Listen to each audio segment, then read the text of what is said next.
السلام عليكم ورحمة الله وبركاته. حباب قلبي، عاملين ايه؟ يا رب تكونوا بخير ان شاء الله. النهاردة هنعمل مع بعض احلى رز بلبن زي طريقة المحلات بالظبط، وان شاء الله مش هيختلف عن بتاع بره بالظبط. ويلا نشوف هنعمل ايه مع بعض. اول حاجة انا معايا هنا اللبن اللي هو الحليب 2 كيلو، ومعايا هنا كوباية كريم شانتيه عادي كده، كوباية كده من كريم شانتيه هيختلف قوي في الطعم. يبقى كده معايا 2 كيلو لبن، ومعايا كوبايه شانتيه، ومعايا 3 كوبايات من الرز اللي هو 3 مجات، ومعايا كوبايتين ونص ل3 كوبايات من السكر حسب الرغبه. يعني شوف انت بتحب الرز مسكر حسب الرغبه. معايا 4 معالق من جوز الهند، ومعلقتين نشا، وحبه فانيليا. في الوقت ده انا مولعه على حله ميه كده يعتبر نصها، مش كتير، علشان هنسوي معانا الرز.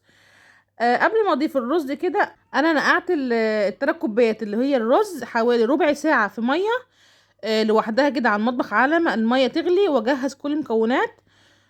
بعد ما تنقع الرز بربع ساعه، بعد كده هتولع على حله ميه، يعتبر مش حله كبيره، زي ما انت شايفه كده هتسوي بس الرز. وبعد كده هضيف كده الرز على الميه بعد ما تغلي، وهدني ايدي مستمره، مش هسيب خالص الرز لحد ما يستوي معانا ويتشرب كل الميه اللي في الرز. اهم حاجه على نار متوسطه، ما تعليش النار قوي علشان الرز ما يشطش معانا ويتحرق. ده كله ايدك مستمره، مش هسيب الرز خالص.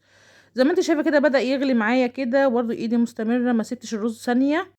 خلاص كده الميه اتشربت كده من الرز خالص. بعد كده بقى هضيف بقى اللبن واحده واحده كده. انا ضفت كده حبه حبه، هو ده انا هقلب، وبعد كده هضيف باقي اللبن كله. بس مش هضيف كله، انا هخلي كده حوالي كوبايه لبن، علشان هضيفها للكريم شانتيه لما الرز معانا يبدأ يغلي.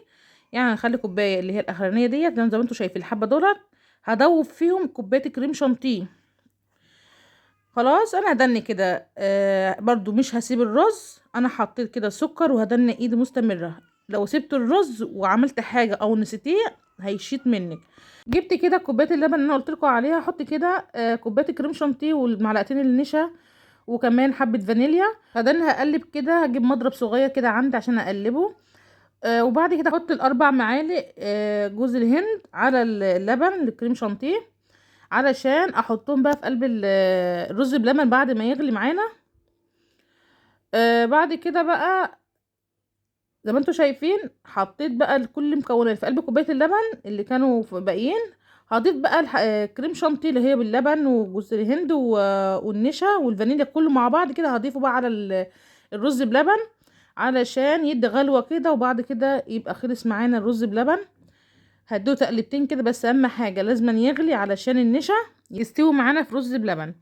خلاص يا حبيب قلبي كده بدأ خلاص يغلي كده، خلاص كده تمام قوي، بقى حلو قوي. هطفي بقى النار عليه، وهبدأ بقى اعبيه في علب. خلاص كده هطفي النار كده تمام، خلاص قفلت. هجيب بقى اي علب، اي اطباق، اي كسرونه انت عايزه تحطي فيها اي حاجه حطيها. انا عندي كده اطباق زي ما انت شايفه كده، الاطباق اللي هي بتاعت الرز بلبن، هم طالبين مني اعمل لهم في العلب اللي انت شايفاها دي. هعبي كل الكميه زي ما انتم شايفين. واهم حاجه حط كده وهو سخن، علشان الرز ما يشربش اللبن كل الكميه. يعني خلي ايدك سريعه، عب على طول.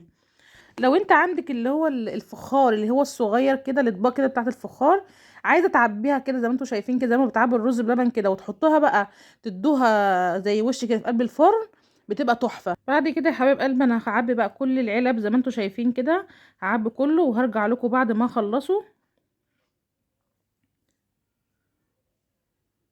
خلاص يا حبايب قلبي بعد ما خلصت كل الكمية زي ما انتوا شايفين كده، ده اصبح ال2 كيلو الرز بلبن وتلات نجات. عمل لي كمية زي ما انتوا شايفين، بسم الله ما شاء الله، تحفة تحفة تحفة.